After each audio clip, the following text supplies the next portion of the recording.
Welcome back. The topic for my video blog this week was triggered by an article by Chanticleer in a recent article in Veterinary Times here in the UK, in which it was suggested that we need to have a debate about the line we tread between being members of a caring profession on the one hand and being involved in the business, in the commercial world of providing veterinary services to a fee-paying public on the other.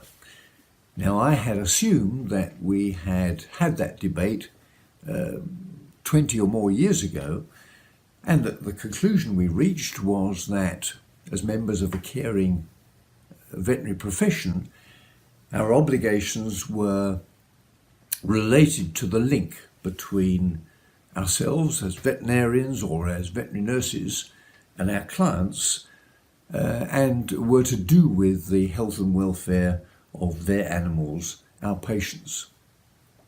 Providing veterinary services now in a veterinary practice environment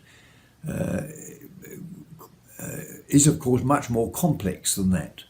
Veterinary surgeons and veterinary nurses require the appropriate premises, equipment, facilities, drugs, supplies, and we also need people who are not clinicians, people who have skills in marketing and business management and financial management and human resource management, all of those non-clinical skills in order to provide professional veterinary services to our clients, the owners of the animals who are our patients.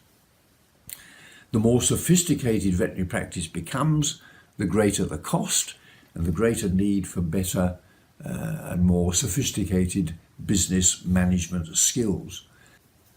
Looking back to the 1970s and 1980s was a time when veterinary practice owners were recognizing more and more problems related to the need for greater, more sophisticated management techniques in practice, triggered also by the growing regulatory demands imposed by our profession, by Whitehall, by government, national and international.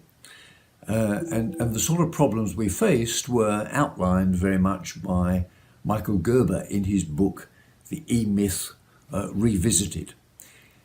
And in a way, that was part of the trigger for the development of corporate practice, corporate investment in practice here in the UK 20 years ago. It's 20 years, more than 20 years now, since I was involved in being joint founder of veterinary practice initiatives here in the United Kingdom. I'm a great believer still in corporate investment in veterinary practice. I think there have been a huge number of benefits for the profession and for our clients. And perhaps the biggest benefit for independent practice owners is that we can learn from the lessons taught to us by the successes of corporate veterinary practice, and particularly the success in financial terms, the need, the imperative to generate healthy levels of profit for reinvestment in order to maintain and improve the standards of care we can offer to our clients. I'm delighted now too to hear from Peter Weinstein.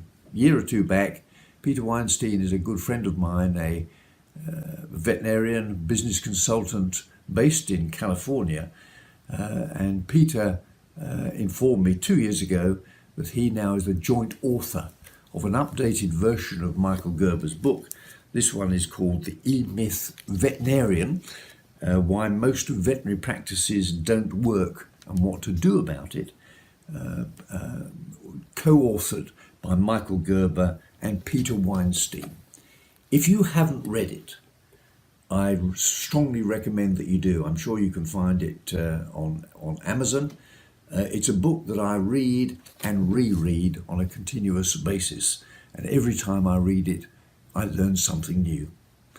We're coming up to Christmas now. I hope that you and your family and friends will enjoy a peaceful and happy Christmas time. and look forward to talking to you again after Christmas. See you next time. Bye now.